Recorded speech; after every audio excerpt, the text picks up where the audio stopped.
Okay, we're gonna, hot mic. We're gonna start getting started with this panel. Feel free to just keep filling out those last bits of the survey if you need some more time. But as you can see, we have an absolute roster of heavy hitters here tonight. And so I wanna just go down and let all of our panelists introduce themselves and kind of how they're involved in this community, or how they're involved in the community, and kind of what world they're coming from. So Carmel, let's start with you. I'm Carmel Perez Snyder. I am Manager of Community Outreach and Advocacy for AARP Oregon. And I will pass it on. My name is Blaine Thorell. I work for Senior Disability Services, part of Blaine Council of Governments. Specifically, I work for Adult Protective Services. Prior to this gig, I mainly worked in supportive housing and shelters. Hi everyone, I'm James Yu. I'm the Homelessness and Community Action Manager for Lane County Human Services Division. Prior to that, I've been in homelessness services in Lane County for about 20 years. I started as a street outreach worker, working primarily with homeless youth through Looking West programs. I've been with the county for about the last 5 years. Hi, my name is Jackson Clark. I'm a program manager with Equitable Social Solutions. I am manager of a 15-bed shelter in Glenwood that primarily serves folks over 65 or with mobility issues. Hi everybody, my name is Keely Croson and I'm also with Equitable Social Solutions. I am the Deputy Project Director of the 75-bed low barrier emergency shelter, the Navigation Center, both the Brooklyn Center and very soon, hopefully, our medical respite 14-bed shelter. Hi, Blake Burrell with Community Supported Shelters. I'm one of our co-executive directors and the director of Community Impact. And then I also serve with the City of Eugene Human Rights Commission.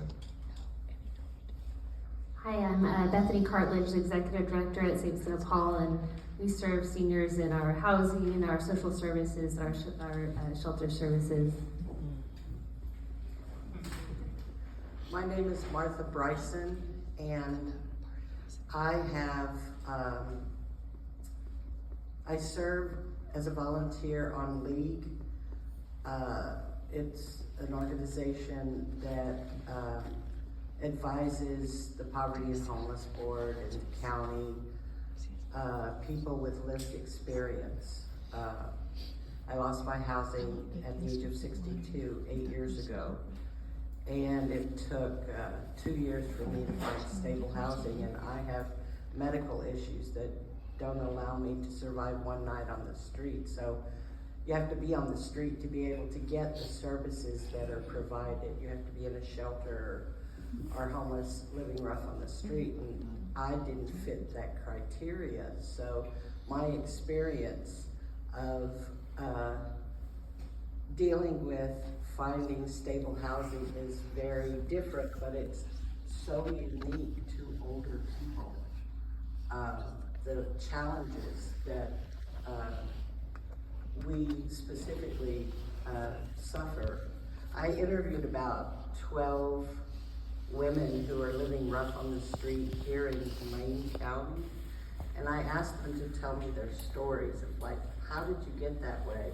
And not one of them had ever been homeless before. It's like their husband died and they couldn't, they had a mortgage and their Social Security couldn't keep them from being homeless. These are women who are over 65 living rough on the street, invisible. And I say, but you don't look homeless. And they say, that's because I can't look homeless, because it's too vulnerable for people to identify me as homeless. I have to be invisible. And that was their intent, and that surprised me quite a bit. But anyway, I'll let the panel talk about all those services that we desperately need to have more of. Okay, great. Well, the first question is kind of in relation to the film. After watching the film, what emotions kind of are you sitting with right now? And are there any moments in particular that stood out to you? And we don't have to get an answer from everyone, maybe a handful, and then we'll move on to the next question.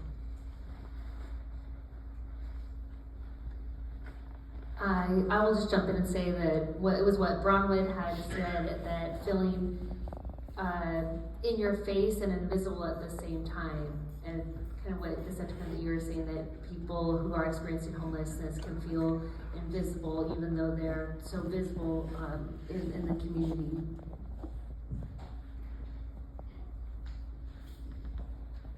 I think what the film did a really great job of showing is that homelessness at its core is a systems failure. It's not an individual personal failure. I think there's a lot of sentiment in our country where, you know, homelessness is blamed on the individual or the person for the choices that they've made. And this film did a great job of showing it's capitalism, it's the banks, it's, you know, so many factors that are out of the control of individuals that are living in poverty, and it's just bigger than any one person's personal choice or experience.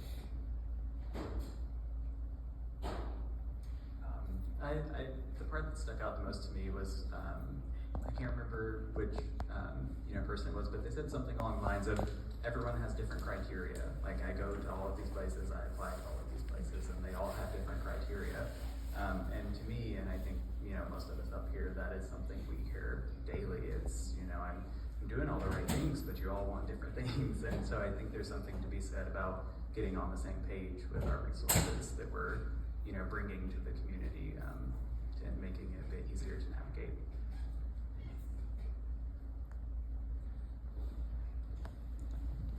Yeah, I think going along with that, it's with all of the different people that are always asking them questions, some people want to know exactly how vulnerable you are. So when some people are applying for like a rental through an actual landlord, they want to present the best version of themselves, and then to have to go somewhere else and present like, it's like, no, you want to play up all of the problems that you're having. You want to be honest about all those problems, and it's completely different from everywhere they've ever had to go.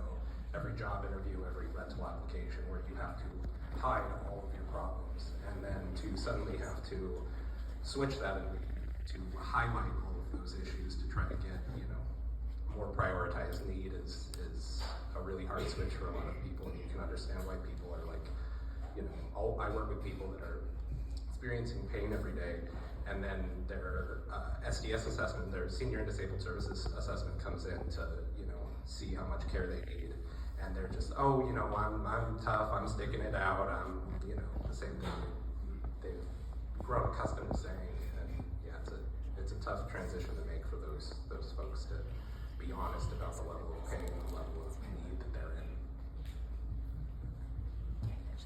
Something that kind of stuck out to me was the individual who communicated that we need more permanent supportive housing options, more treatment centers, and it definitely made me think that we do need treatment centers that are tailored towards individuals with more dual diagnosis, so individuals who are in active addiction and also are living with a behavioral health or mental health problem.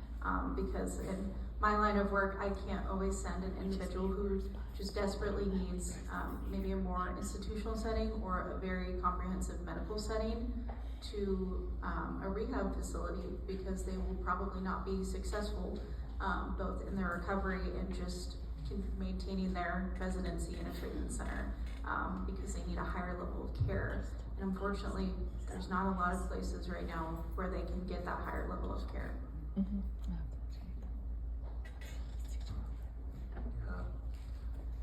That film was moving. And I think when we start talking about homelessness, we start talking about housing, we talk about systems failure, I think just, you know, what you did in this film is you showed us that there are people.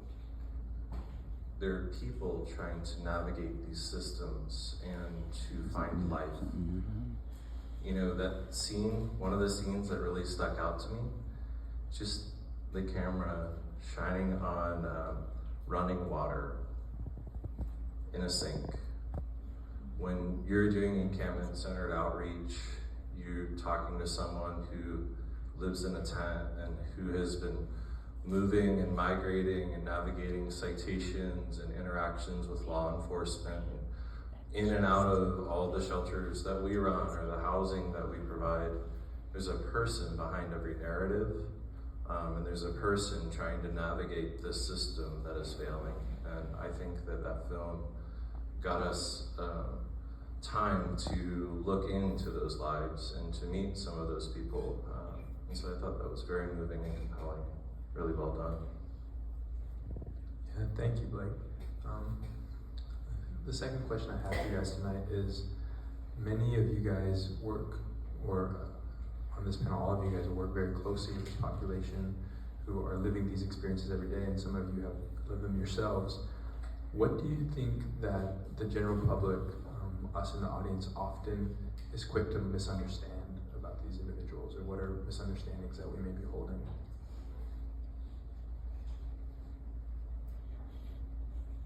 You said what people don't understand about our population? Yeah. I think something that I see a lot, maybe when stakeholders or community members come to our center to tour or to just get to learn more about our resources, I get a shocking amount of people who are surprised by how normal our residents are, and that they talk to people and that they're upright and doing normal human things. And I often have to remind people that while everyone has a really intensive story, sometimes the only thing that separates us from this population is a house. And that's definitely something that I think people forget quite often. Yeah, I think there's a lot of discourse around like the proper terminology for unhoused versus homeless versus people experiencing homelessness, and I think the main purpose of that discourse is to make sure that people know that 95% of sentences that include the homeless or the unhoused are usually talking about a specific section of that population. They're usually talking about, they have a specific person in mind, especially if there's someone that's complaining about the issue within the community. They have a particular idea of someone experiencing a mental health crisis in the middle of Kesey Square that they are assigning to all of these people living in their cars and living in the shelters and living in different places around the city. And yeah, I think that's just that the main reason to think about the terminology you're using is to think about the specific sentence you're saying, that the specific issue, that your homelessness is a multifaceted issue, and to think about which of those things you're wanting to talk about as opposed to just lumping it all in with this one big problem. I think there's a lot of misconceptions about homelessness and people who are experiencing homelessness, where it's considered like a moral or personal failure. And we know from working with so many of the seniors that we see both in the affordable housing and our shelters, they were on a fixed income, or they had a mortgage and a partner passed and they became displaced.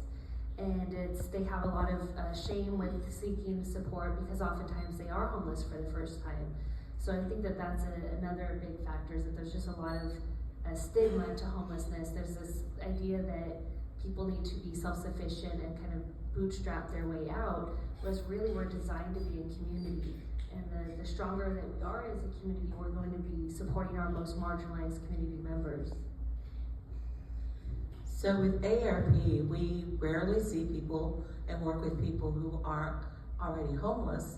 However, we work with people often who tell us every day that they are one rent hike away from being homeless, one tax hike away from being homeless, or in the case of some parts of the state where the insurance no longer covers their home and they're required to have homeowners insurance, they are at risk for being homeless because they're going to lose their home. And right now, especially with the uncertainty in Washington, D.C., we're hearing a lot of folks saying they're terrified that they are going to be homeless. So I want to ask you all here, because a lot of you are in that age demographic, how many of you here are concerned that you're going to be homeless in the next year or two? Oh, certainly won't. I'm always. Yank Road Thank you. again. We don't impact.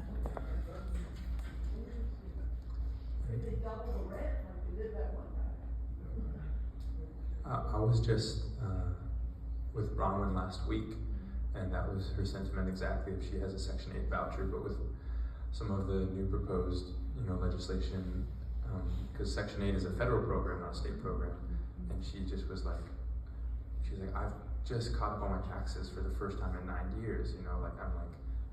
I'm 1 year into being housed. Really, just 2 weeks ago, she's 1 year into being housed, and she just felt this almost existential fear of this could disappear at any moment, and if it disappeared, I don't know how I would find housing again. So that is so pertinent. We'll go to questions for the panelists in a second, so just hold on to it. I want to ask you all a little bit about storytelling and the power of storytelling. We've already kind of touched on the way the narratives we have about homelessness are very strong. So I'm curious, in y'all's line of work, how do you use storytelling? How do you see storytelling? And are there any ways you bring narratives to the front that are dignifying, that are hopeful, that are, respect someone's humanity, instead of being an us versus them narrative? So for us, storytelling is integral to what we do, whether we're at the State House, at the City Hall, or on the national level. You can quote statistics all day long, but until you have a face and you tell that story personally to a policymaker, to a decision maker, they're not going to make the decision that they need to make. So I think the more that we raise those voices, the better, and it gets results.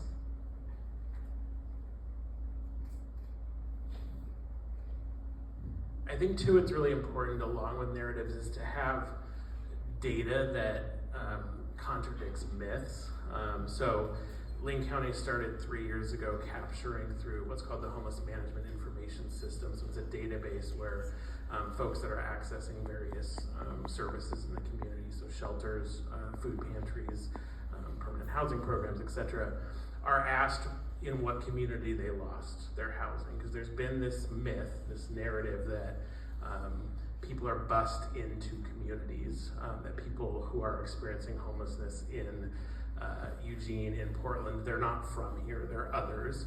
And we actually found as we collected that data, so like I said, we're on the third year of it, it goes between 80 and 85% of people who answer that lost their housing in Lane County. So these are our neighbors, these are our community members, and so I think when you compare that data along with the narrative, then you can really change people's perception in ways that are incredibly important.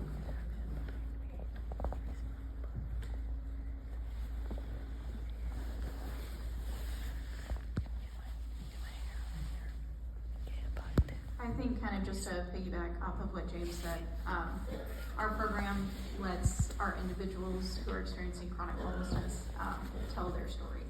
And eventually that story gets broken down and translates to numbers. And it's not just how many people are in a shelter, it's how many people are over the age of 65, how many women versus men are in the shelter, how many individuals have a long-term chronic mental health disorder, how many individuals are veterans, and how many individuals have been with no income for incredibly long periods of time. And this not only helps us change the way that we offer services, but it is a way for the community to humanize the situation a little bit. And I think, like James said, data is absolutely crucial.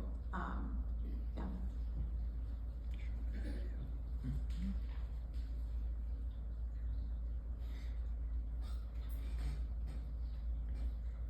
If there's not any more thoughts on the story, we can talk about local solutions. Community-driven efforts often are at the heart of real change. Can you share an initiative you've seen work well, and what specific actions this Lane County community can take to better support older adults who are either kind of on the precipice or who are actively unhoused?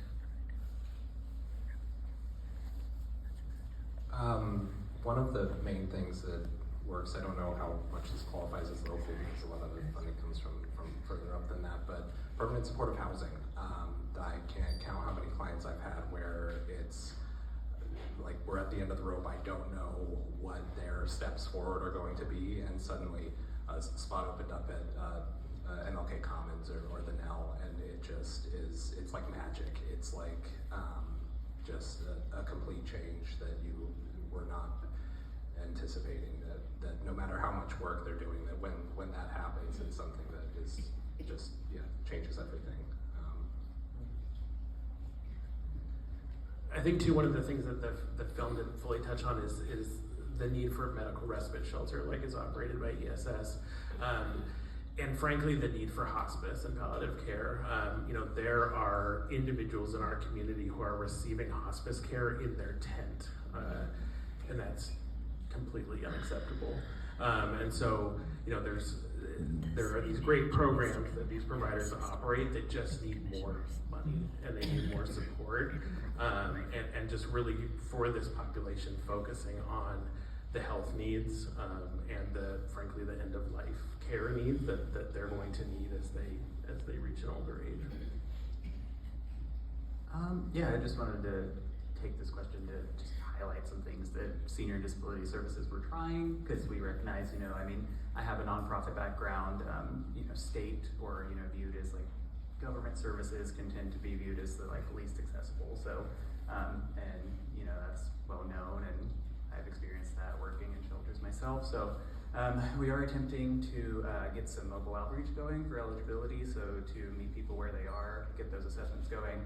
I'm not sure if you're familiar with the SMDS building. It's in a very inconvenient spot on the corner of downtown, not super accessible. So I think, getting that van out there with our eligibility workers to try to bring what is normally a lot of scary paperwork to you rather than asking you to come and do that yourself. I hope that's going to go well. It's a new initiative.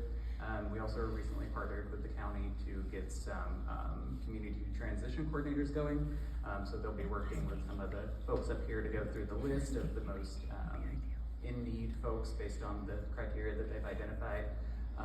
We also have some hospital coordinators, which are new. So we have one in each hospital to try to catch people, like you were saying, at that palliative care, hospice level of care. Because that is a growing issue.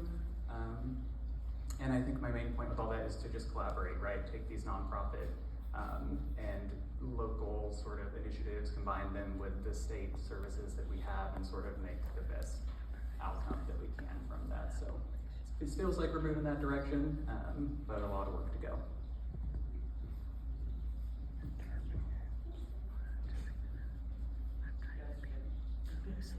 All right. I just want to say that if any of you became homeless tomorrow, just like my 46-year-old daughter and her 2 teenage daughters became homeless 3 days ago and moved into my living room in my tiny apartment. If that happened, none of the services available in Lane County, the whole county, available for homeless services, you wouldn't qualify for any of them, just like my daughter didn't, because they only draw off the centralized wait list. You want to tell them what that is, James? Yeah, and they talk about it in the movie, but yeah, we are within in a scarcity mindset when there's not enough resources. So the centralized wait list is a part of what's called coordinated entry, which is a requirement of HUD. So Lane County is the pass-through for HUD funds for homelessness, and so for many of the programs that folks can access for housing and shelter, it's a requirement they go through coordinated entry. The key component of coordinated entry is an assessment to measure vulnerability. And it determines who is the most vulnerable and thus should be prioritized for these incredibly limited resources.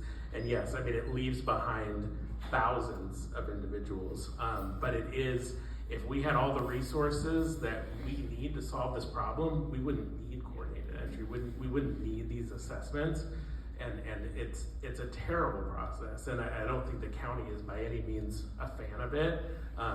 It's the reality when we have so few resources, they have to be prioritized. So, the question was a while back, what part affected you?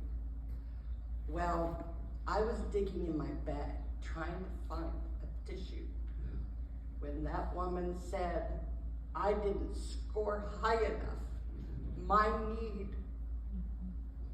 Well, I went to Lane County's website for the coordinated entry, and I was renting a house on Q Street, big 5-bedroom house, my daughter, we had a roommate, everything's fine. But when the property management company says the owner wants the house back, you have to leave. The next day, they listed it on Zillow for $300 more. But they didn't offer it to us, and we would have stayed there. But everyone found housing, but me. And where I live now, they called me up and said, excuse me, you have been on our wait list for 4 years and 10 months. Do you still need housing? And I said, yes, I do. So that's how I got where I live now. When she said I didn't score high enough, when I went and I knew I was losing my housing, I went through the chart and I said, I'm losing my housing, but I had never lived in a shelter and I had never lived rough on the street, and therefore I'm disqualified from being on the centralized wait list. So none of the programs that I went to at Catholic Community Services or St. Vincent de Paul or any places, they said we only help people who are on the centralized wait list. And I have a breathing machine, I have a hospital bed, I have all these things that I would not survive 1 minute on the street. And so I fell through the cracks. My daughter and her two teenage daughters don't qualify for any of the homeless services. And she's homeless, trying to escape domestic violence. So I'm telling you, this is real people. And when that woman said I didn't score high enough, it just brought me back to the time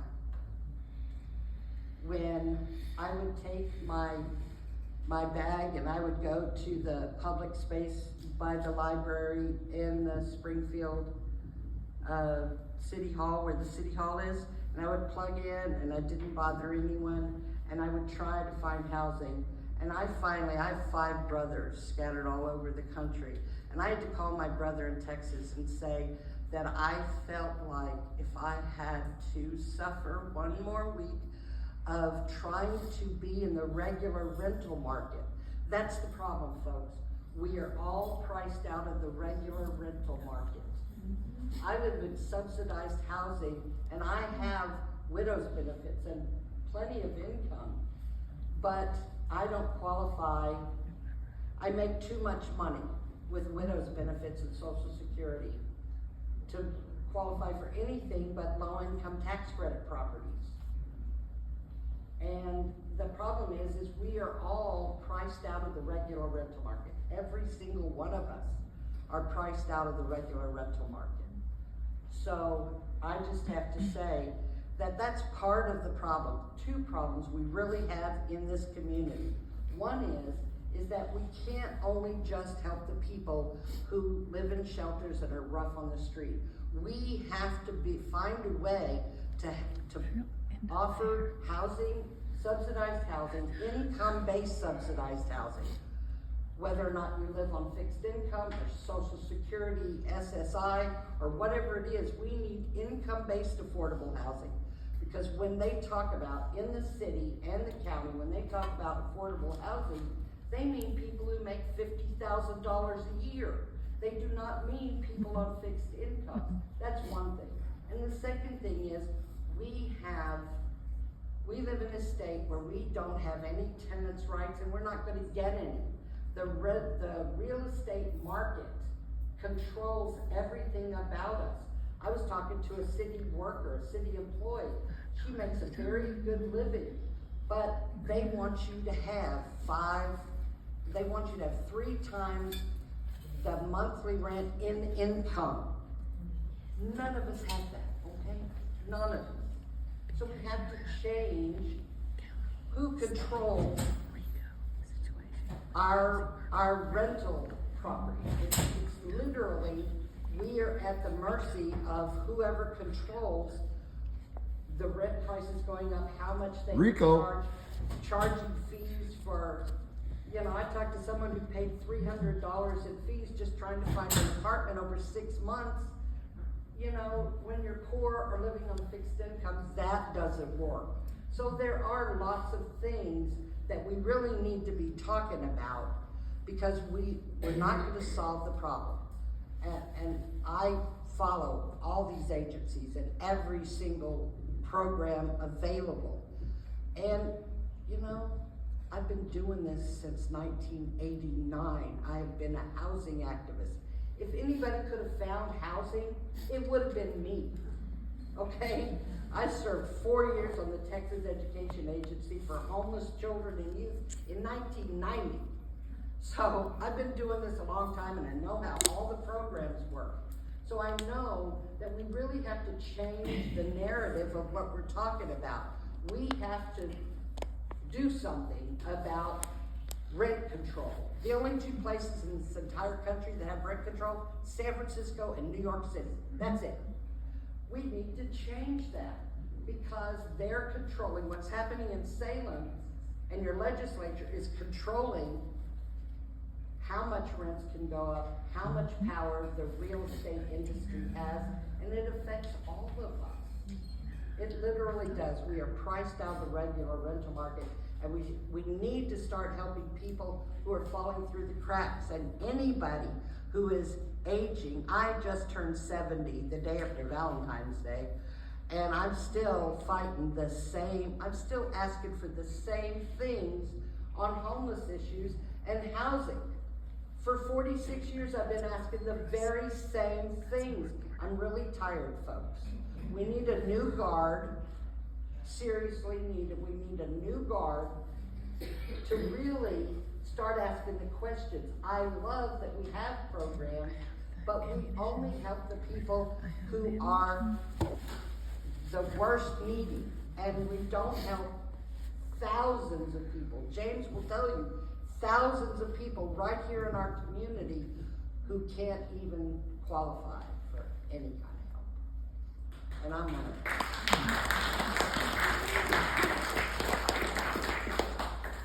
That's going to be a tough act to follow. Well, I was gonna switch gears a little bit. I'll come back to something that Martha said, but one of the things that I saw that was effective previously was Operation 365. So that was an initiative that the Poverty and Homelessness Board led, like 2015. And the goal of it was to house 365 veterans in a year. And it was extremely successful. 405 veterans were housed in a year. And it was with the collaboration between St. Paul, the VA, Poverty and Homelessness Board. There's so many different players working together. So when I think about addressing some of the needs that we're seeing with homeless seniors, it's going to take the same concerted effort across different organizations. And I think a big one is the housing vouchers. We have 473 seniors in our housing. They're all on a fixed income. We have 30% of the individuals in our homeless shelters are seniors. Some of them are working because they have to, because they can't afford housing.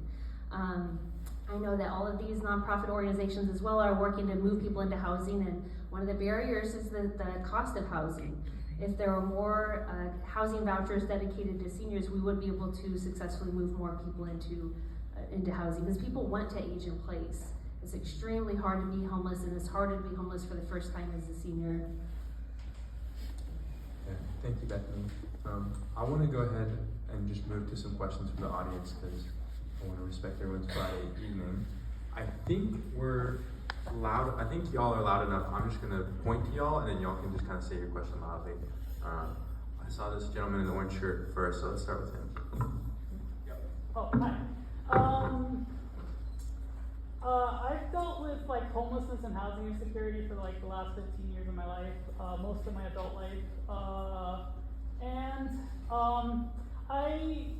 I just wanna, I know we live in a very strange political climate right now, but I just want because, you know, a lot of people don't like I'm a radical leftist, so people don't like to hear what I have to say because they're very comfortable in their little privilege bubbles, and they're like, why is this person making me feel uncomfortable? So anyway, I do that because I'm trying to get people to wake up, because we live in a messed up time.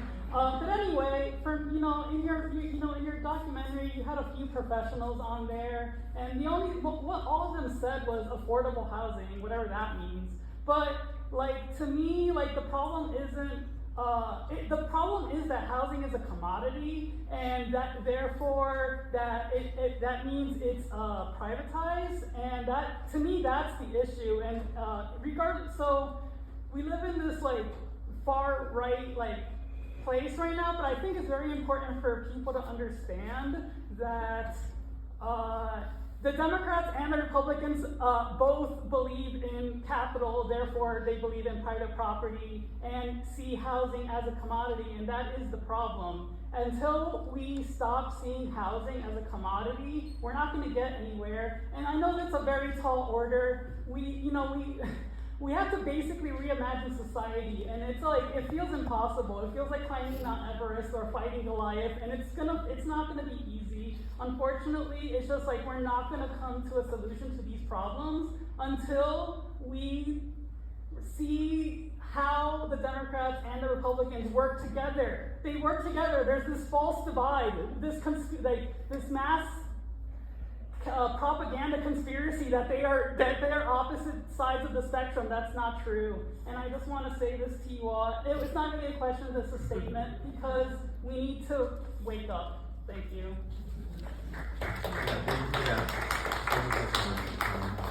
And I'll say, let's focus on questions, even though that was a brilliant comment. And I think anyone here on this panel afterwards would be happy to like engage with the discussion if you want to come up and talk with them. I know you raised your hand early on. Yep.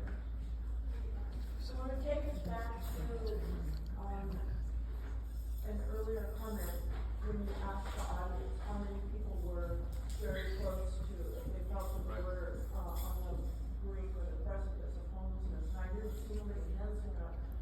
But so first I have just this comment and then my question. My comment is, in these very weird and strange political times, the unimaginable, the unbelievable, for all the rest of us, we didn't raise our hands that we could be on the brink of homelessness in a week or a month or 2 months. That could happen to all of us. And we need to make this all of our issue, not just, oh, we're okay for right now and there's other people that are on the brink. This has to be for all of us, about all of us. My question was, how do we get our local governments to stop being so mean and cruel, to stop making the sweeps happen and make people re-lose everything all over again, regardless of age, regardless of circumstance, all of that. How can we get them to be less cruel and mean? That's my question. What was your name? Linda. Linda. Thank you for the question. So Linda knows me, and I am a big proponent of, you have to be the squeaky wheel. You have to be at City Hall every time that they're there. They give you 2 minutes or 1 minute to say your piece every meeting. You have to be up at the State House. Find out what they're doing. Pay attention. You have to be at the Washington D.C. if you have to be. But it's be your own advocate. I mean, we're there for you as well, but you have to be your own advocate, because our surveys show that the majority of people think 80% of people we surveyed 18 and older for our human and our home and can't remember the name of the survey. Sorry, but our survey shows that almost 80% of people want to stay in their home or community. It's even more critical when you get older, but it's even more in peril when you get older, particularly if you're on a fixed income and rely on certain payments that you got every month to be able to survive. And so because of that, the only people that can be their own advocate is yourself. And if you don't want that mean person, vote them out of office. You have the power. Vote them out of office. Yeah, I agree with everything that was just said. I think too, you know, I, as part of my job, get a lot of calls and emails from very angry community members, NIMBYs often referred to, not in my backyard, who are very vocally against encampments and people living unsheltered. And their voice is who influences elected officials, because that's who they're hearing from. So there is so much power in our elected officials hearing from the other side, the compassionate side. I think probably most of the people in this room, that you don't want to see your neighbors experiencing homelessness be swept. So, you know, just piggybacking on that, like, get that message out there, because I can tell you that the overwhelming message that I hear, that I think elected officials hear, is from their constituents that are completely okay with sweeps, and they just don't want to see it in their neighborhood. So I would suggest that. I think I said that at the last league meeting. You did. I stole it from you.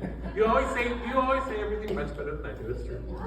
It's true. I'm telling you, you know, the squeaky wheel is have on speed dial, and I have a whole little post-it note that has all my legislators, all of my elected officials in Washington and in the State House in Salem. And I want to call them every day, as many of them as I can. I put a little check mark, I'm gonna have to get a star that says I did this today, because I need to tell them that really, we can't build enough. If you think 550,000 housing units just to catch up Oregon needs, we're never gonna have the money to provide enough housing without state funding and federal funding. What does that mean? That means you have to make the people in Washington understand we need housing, we need income-based affordable housing, and we need federal funding. So while they're slashing everything, we have to be vocal and say, we need more help in funding affordable housing here we need the state, and we need it all. Lane County can't do it. Springfield can't do it. They're trying to figure out how to just keep the basic services alive for the people who are on the street. I'm talking about if you want to build some kind of coordination, we need to be having conversations about how do you link up families of older people who own their own home, and somebody dies and they have a 3-bedroom house and they want to coordinate, they want to get roommate situations, they want to have collective living situations. That's what they're doing in Philadelphia, that's what they're doing in Miami, that's what they're doing everywhere else, but we need to know about it.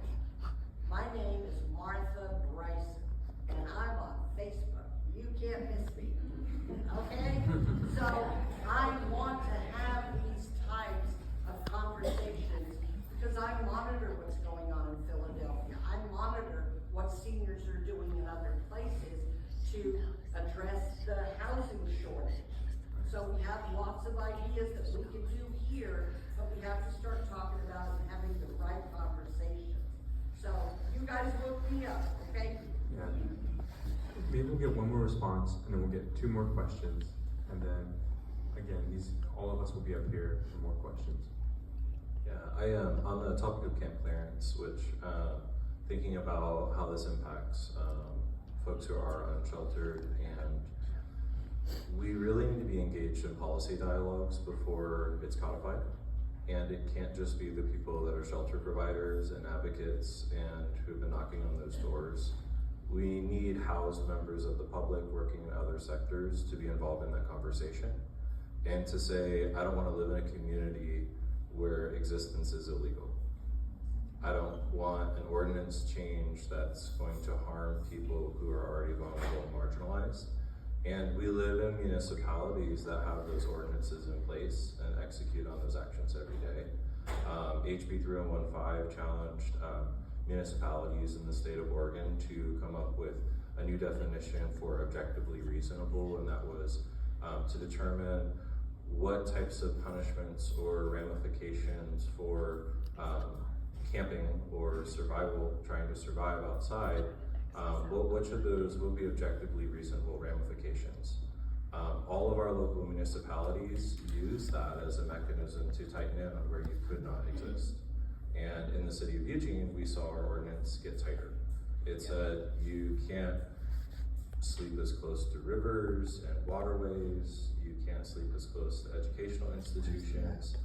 And what that does to providers is it means that we finally connected with someone, we built the trust and rapport, we got this person an ID, a camp, a tent, a sleeping bag, and those resources that we just spent, time and money and our energy, like our emotion to do that work, this person finally has a couple nights of sleep with a blanket and has some documentation.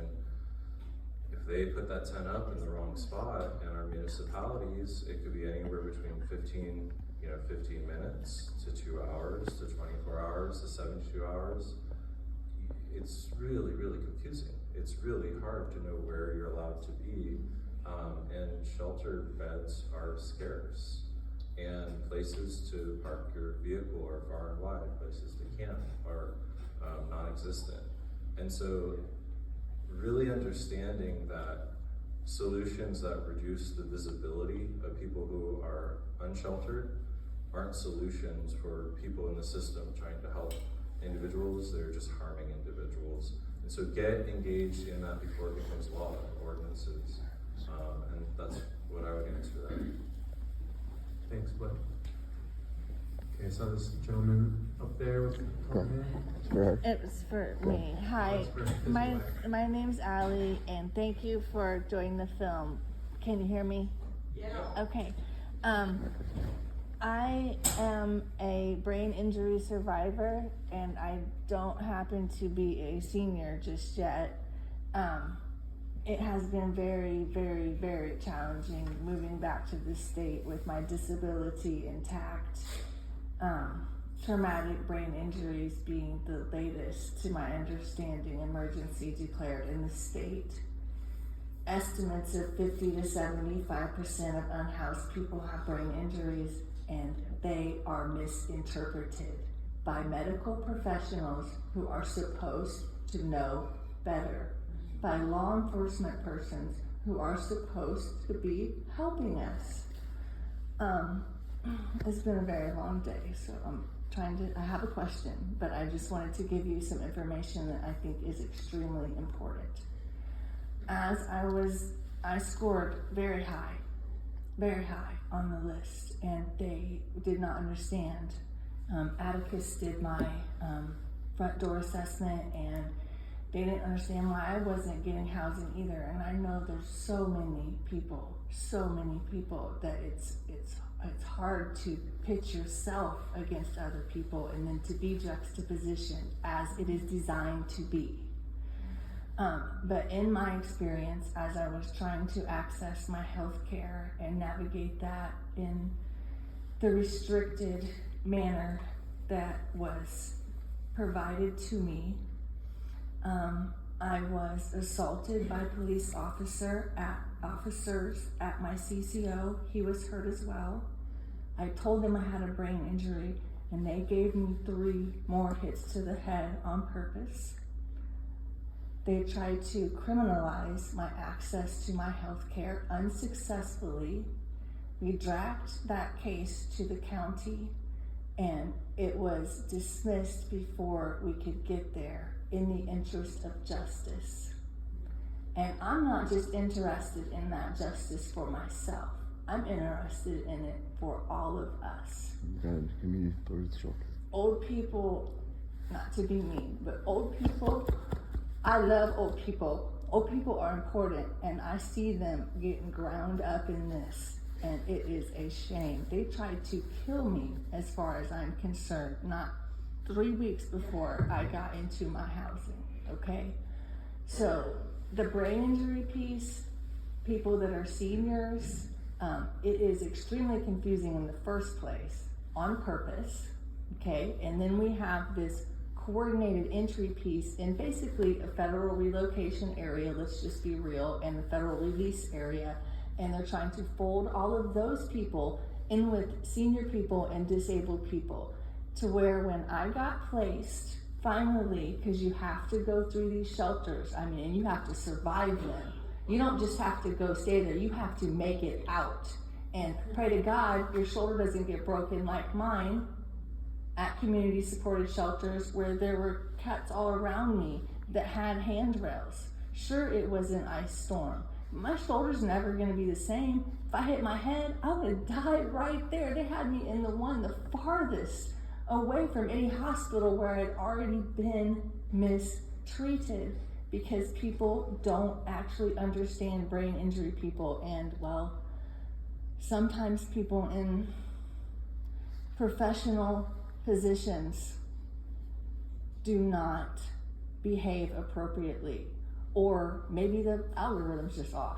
I don't know, maybe you need some legacy coders in there, because some pieces are not coordinating properly. In fact, I would go so far as to say if we got a forensic data analyst to comb through this data that Ben Miller is not trying to release in a usable format, that one of my skill sets still kind of, even though I can't do the data like I did, I see patterns, and the patterns are there. They will not be able to unsee them. We need to comb through that data and have that data to be being utilized to also direct this process, please. So my question is, I know that the TBI, task force and all of that, the funding, is that stuff being like incorporated at all into these housing models at the state level? Because it was so cool to move back here. I have an old map of this place in my brain from before I got injured. And I was like, they have TBI housing. They're 46th in the nation for, TBI stuff, but they have TBI housing in Eugene, and there's a bunch of nerds there. I lived there before. Like, we're really gonna get this data going. But they shut it, like, it's not, it fizzled out. So there's groundwork there. There's also data that can be looked at there. And that is gonna be an important piece as people need housing, as they need a little bit of assistance to stay in place or in housing that they can afford. So is that stuff being incorporated yet at all? Are we taking that into account? I can answer that. So, I was working in one of those volunteer positions for James and some of his people, and we were questioning, and we said, wait a minute, what about people like me who have disabilities that I can't survive on the street? I can't live rough on the street, I can't live in the shelters. We said, let's have a question where you can ask, and we had to have that conversation. How do you talk to workers who are taking this data down? We need a question where somebody inobtrusively can say, I have a brain injury, or I have mental illness, or I have a medical condition.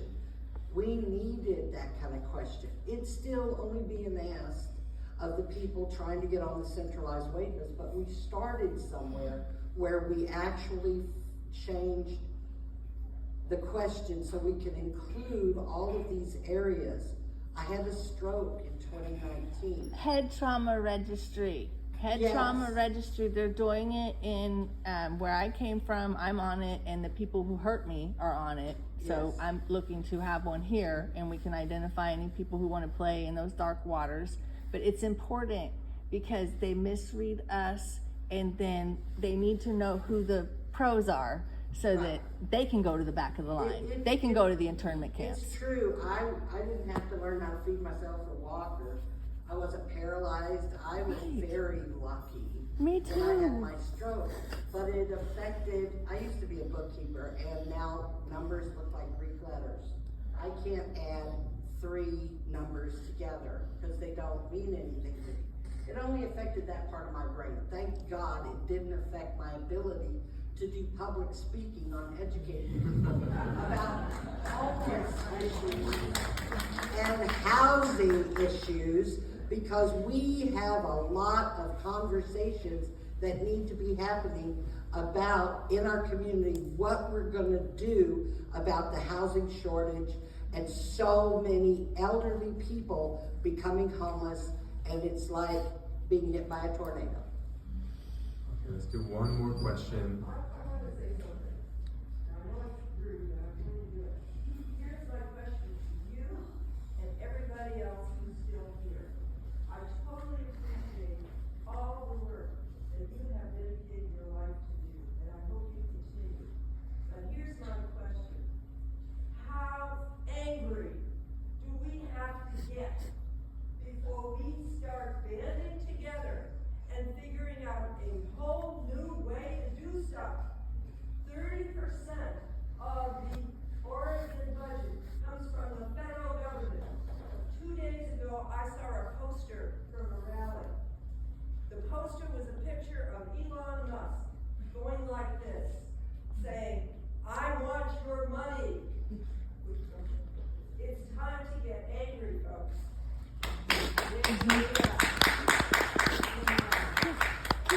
We'll get one more question because that was a great comment, but we'll get a question. Can I add one thing that I forgot that is very important? We're running low on time, so I think let's wait till the end where we can all Okay, group up here to have this conversation. So I work for Senior Disability Services. I'm an intake case manager, and I determine long-term care, please don't hate me. Oh gosh, it's something. So I have done intakes at I've been recently at Brooklyn, I've been community supported shelters. I've been at the mission, I've been at the palace, I've been on the street, I've been in tents, I've been on the sidewalk. I often leave my car behind, because I want to be able to support you guys. I often say, if this person comes through, call me, because I'm gonna come back, I will provide information. I want to know how our office, because we're government, but how else do we do our job without that funding? How will we best support your shelters and more people, because they are also our people? I would like to answer that really quickly. Permanent supportive housing and assisted living and these housing resources are not gonna happen overnight. But there are a lot of micro adjustments that we can make to these programs that we run that fill the gap, and something is always better than nothing. So if we can get buy-in from insurance companies to help us provide health care at some of these shelters, not only will we not clog up your hospitals in your PCP areas, but we can help treat people so that they can survive to even get out of the shelter. And unfortunately, that's not always the case, and we do need community buy-in to help with some of these resources. I'd like to tell just a really quick story. I had a client who was filing a police report against violence, and when the police came, they picked her up on a warrant for illegal sleeping on the street. And it was a Friday, so she wasn't gonna get pushed through that system until maybe Monday or Tuesday. And she had a breathing machine as well, and those are not really provided in those areas, in the jails. And it set us back a lot.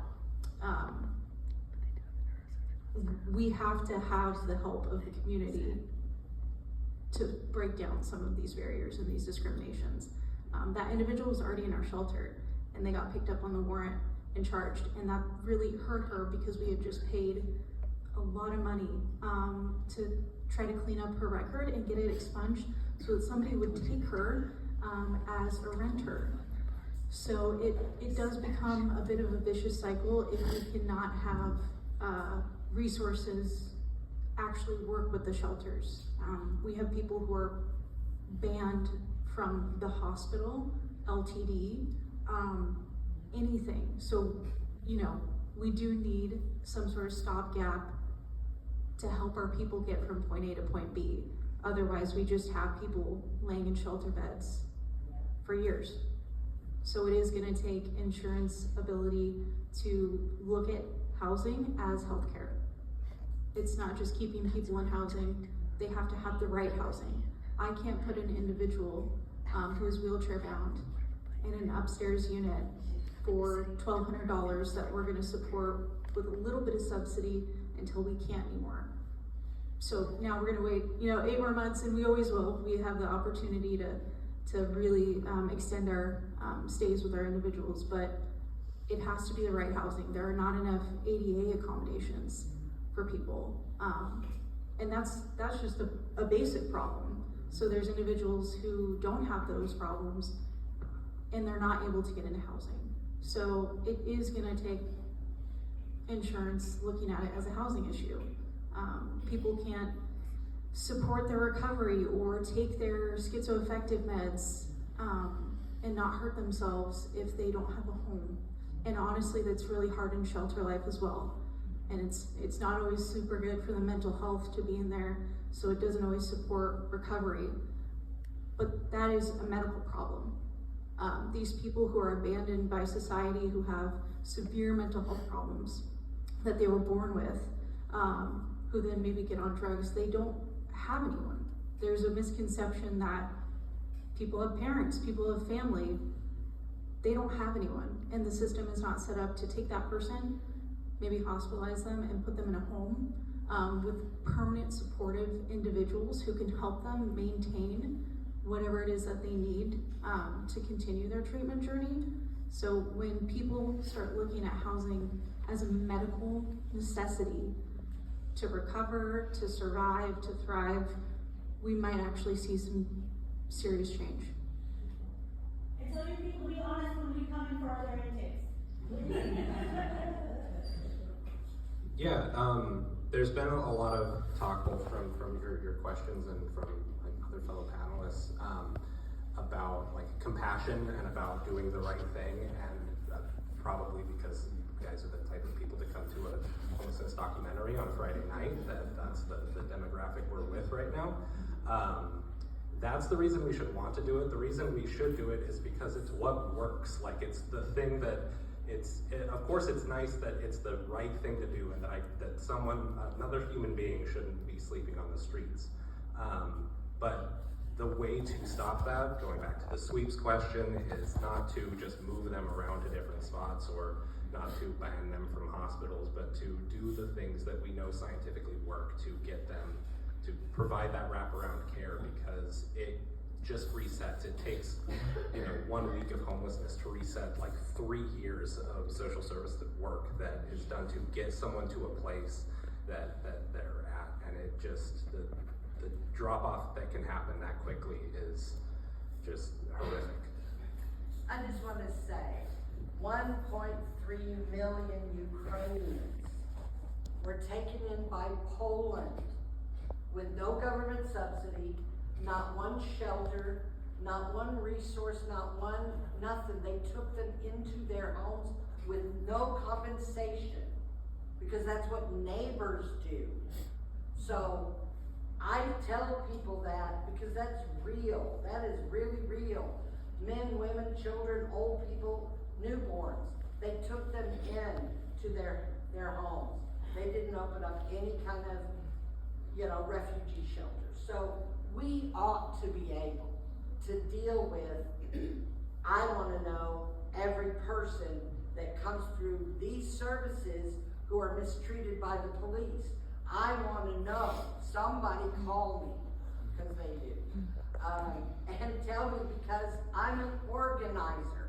I organize people, and I've been doing it for a very, very decade. So we can band together if we know the problems. I want to know if you're trying desperately to help someone who's had a stroke or who has mental illness and they're mistreated. We need to know, because it's that whole thing. It's the squeaky wheel. It's going to the city council. It's going to the mayor's office, or that dreaded city manager. I didn't say that. But we have to which do city something, manager? and we have to know what's happening.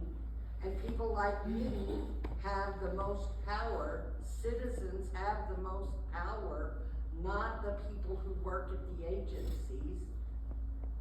We need to be calling a whole lot of people and telling them we need supportive services and permanent supportive housing and all kinds of things. Power to the people. Thank you for that, Martha.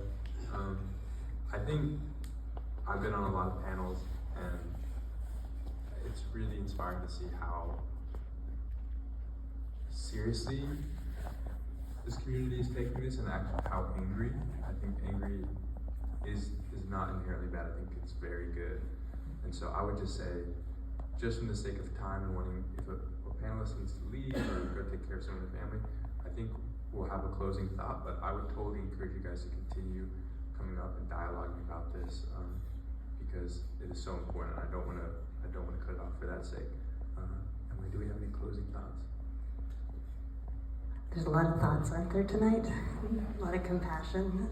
Thank you all for being here and spending your time talking about this important subject and listening to these wonderful people who are working in this area. I just want to thank Davey Shump for coming and being part of our evening tonight, and for your beautiful, very moving film. It really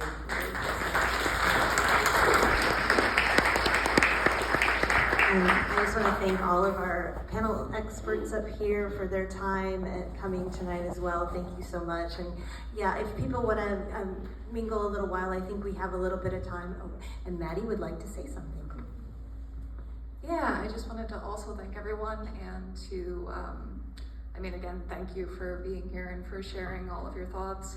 And we do have a place all the way until the end of June where we want to keep discussing this. So bring your anger to the museum while we have our housing exhibit up. Read about housing issues in your local area, read about housing issues in the state.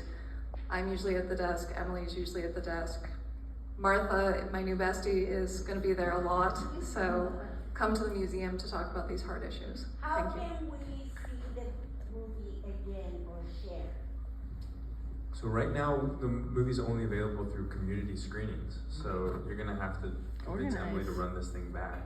You're gonna have to host, even it doesn't have to be something like this. It could be a community group. It could be at a advocacy organization or a faith group or something like that.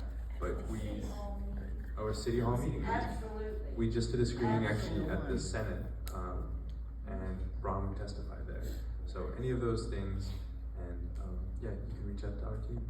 We might have to type the city council and make them watch this.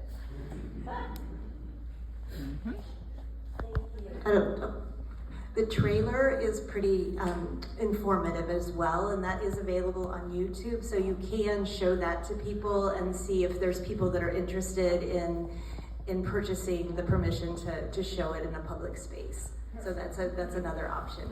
So with that, I want to just thank you all so very much again for being here, and please do come visit the museum. It's an incredible exhibit with lots of information, and we have places for you to share your thoughts. So and thanks again to all of you.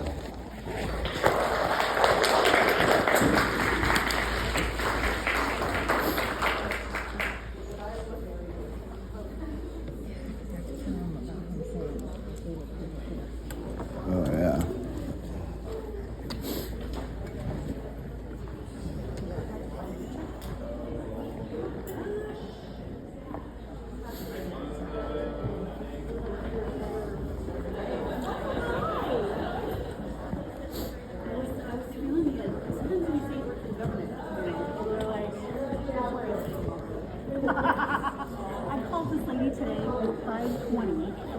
really gonna curb long-term hardware time.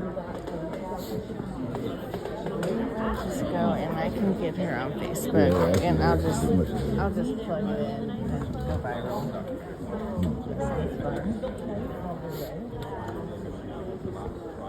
You wanna go, or you wanna ask me something? Go viral all the way to the situation. There are several cases Monday where they're trying to ex-homeless people out. It's never time.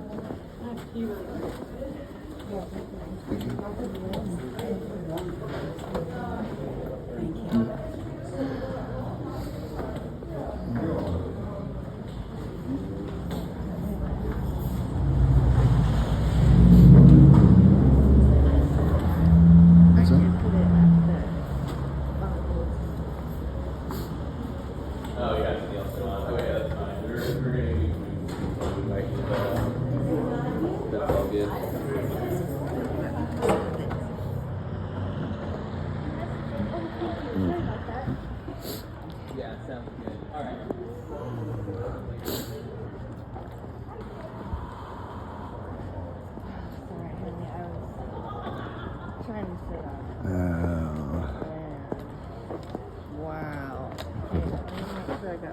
I got it. You got my phone? Okay. It's still going.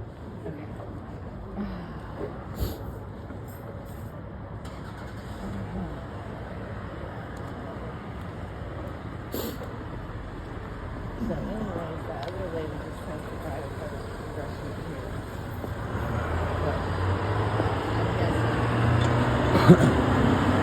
You're next. You're next.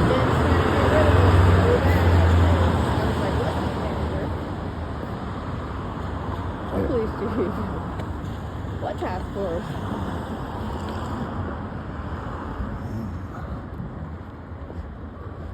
What bad is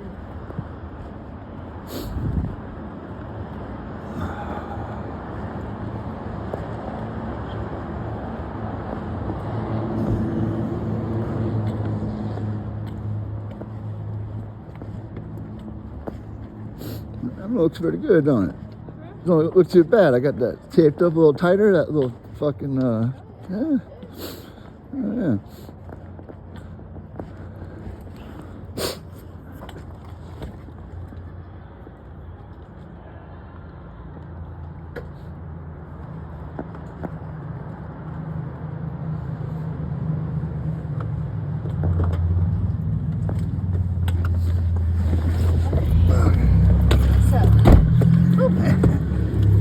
All right, we're in it. All right, we just stayed and talked. That lady understands. No, we don't want to That be there. lady, We would prefer that us lady not to and be I there. were already talking without having to Yeah. speak.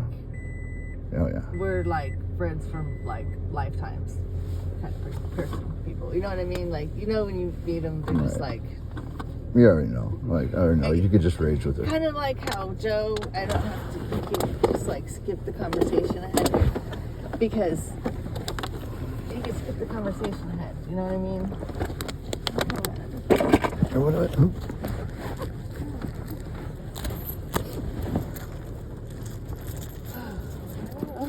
Somewhere, we're probably not there. Okay, so I can get some money and we can get like a piece of pizza if you want. Like a little something. Like whatever. Something to compliment what we got. Something to compliment what we got. Or sliced pizza, give it out. Easy.